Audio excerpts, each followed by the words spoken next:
আজকে আমি বানাবো চিতল পিঠা। এটা একটা হেলদি রেসিপি, তেল লাগে না এর মধ্যে, এমনিতে খাওয়া যায়। যার জন্য আমি কিছু আতপ চাল ভালোভাবে পরিষ্কার করে ধুয়ে 3 ঘন্টা আগে আমি ভিজিয়ে রেখেছি। এটা পুরো রাত ভিজালে এটা ভালো হয়। এখন আমার করার ছিল, এর জন্য করে ফেলেছি। একটা ব্লেন্ডারে এখন আমি চালগুলো দিয়ে হালকা একটু জল দিয়ে এটাকে আমি ব্লেন্ড করে নেব। তবে একদম মিহি ব্লেন্ড না করলেও সারবে। চিতল পিঠার সময় একটু একটু হালকা হালকা দানাদার থাকলেও এটা ভালো হয় খেতে। তো আমি এখন এটাকে ব্লেন্ড করে নিয়েছি। আর এর মধ্যে দিয়ে দেব সামান্য একটুখানি নুন। আর কিছু দিতে হয় না, শুধু নুন দিলে হয়। চালের পেস্ট আর এর মধ্যে নুন, এটাকে আমি ভালোভাবে মিশিয়ে নিচ্ছি। আর এটা এরকম হবে, বেশি পাতলা হবে না, একদম শক্ত হবে না, মোটামুটি গাঢ় পেস্ট হবে। এটা গোলাটা একটু গাঢ় করে গুলতে হবে, না হয় পিঠাটা হবে না।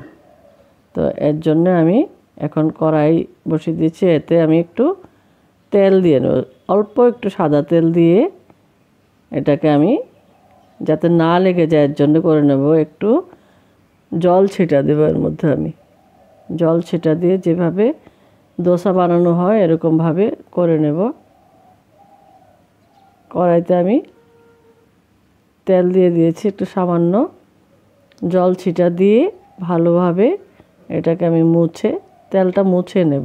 তেল বেশি থাকলে হবে না, একদম পরিষ্কার করে মুছে নিচ্ছি। তো এখন পিঠাটা এর মধ্যে আর লেগে যাবে না। এটা লোহার কড়াই নেওয়া হয়েছে, অনেকে মাটির পাত্র বানান, তো আমি একটা লোহার কড়াই নিয়েছি। এটাকে এবার পিঠার জন্য রেডি। আমার যে গোলাটা ছিল ওটা আমি দিয়ে দিচ্ছি। এখন আর লেগে যাবে না এর মধ্যে পিঠাটা।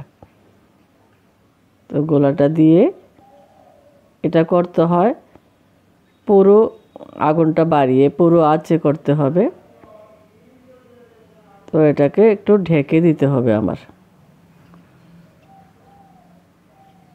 পিঠাটা আমি একটা ঢাকনা দিয়ে ঢেকে দিচ্ছি। ঢাকনাটা যাতে ফাঁকা টাকা না থাকে এরকমভাবে ঢাকতে হবে। কিছুক্ষণ ঢাকাটা দেওয়ার পরে যখন পিঠার কিনারাগুলি হয়ে যাবে তখন তুলে দেখে, মাঝখানটা না হলেও চলবে, কিনারটা হয়ে গেছে, তখন এর মধ্যে আমি দিয়ে দেব ছিটা দিয়ে জল।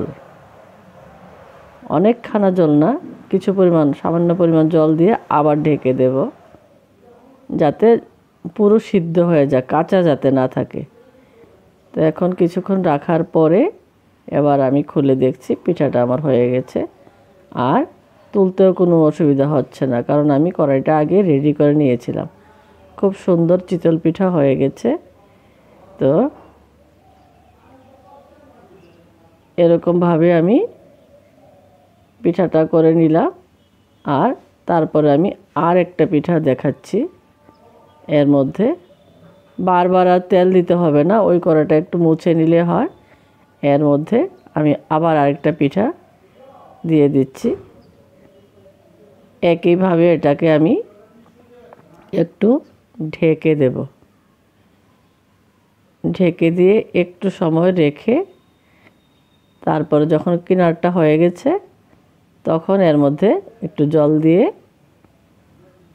আবার ঢাকা দিয়ে দিতে হবে। এটাকে ঢাকা দিলে পুরোটা একদম সিদ্ধ হয়, ভিতরে কাঁচা থাকে না। তারপরে এটাকে আমি আবার দ্বিতীয় পিঠাটাও হয়ে গেছে, এটাকে আমি তুলে নিলাম। একদম ভালোভাবে হয়ে গেছে। তুলে এখন আমি এর সাথে দিয়ে দেব একটুখানি নারকেল কোড়া। নারকেল কোড়া দিয়ে এটা গরম গরম খেতে হয়, ঠান্ডা হলে ভালো লাগে না নারকেল কোড়া। আর আমার ঘরে গুড় নেই, গুড় দিয়ে ভালো খাওয়া যায় এটা, আর নেই, এর জন্য আমি একটু চিনি দিয়ে দিয়েছি। চিনিটা খাওয়া বেশি একটা ভালো না, তবে আজকে ছিল না, এর জন্য আমি চিনি দিয়েছি। এটা একদম গরম গরম থাকতে খেতে হয়, রেখে কিছুক্ষণ পরে খাওয়া যায় না।